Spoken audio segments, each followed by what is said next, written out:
যুক্তরাজ্যে সাধারণ নির্বাচনে ভোটকাল টানা ১৪ বছরের কনজারভেটিভ শাসনের পর এবার লেবার পার্টি বড় জয় পেতে যাচ্ছে বলে আভাস পাওয়া গেছে জরিপে।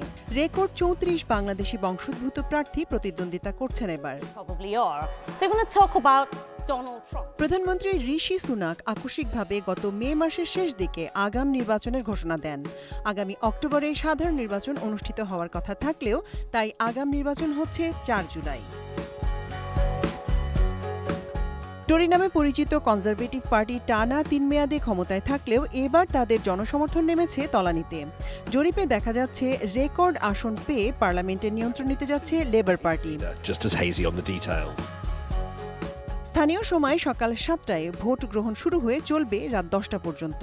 ৬৫০ আসনের হাউস অব কমন্সের দখল নিতে লড়াই চলবে ৩৯২টি দলের মধ্যে।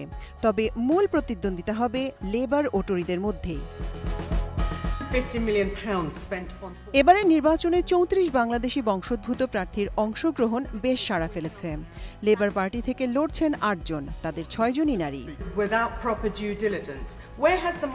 রোশনারা আলী, রূপা আশা হক, টিউলিপ সিদ্দিক ও আফসানা বেগম আগেও পার্লামেন্টের সদস্য হয়েছেন।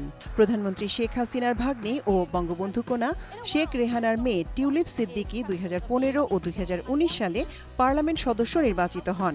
লেবার পার্টি থেকে এবার তৃতীয়বারের মতো প্রতিদ্বন্দ্বিতা করছেন তিনি। তামান্না মিনহাজ, নিউজ টাইম।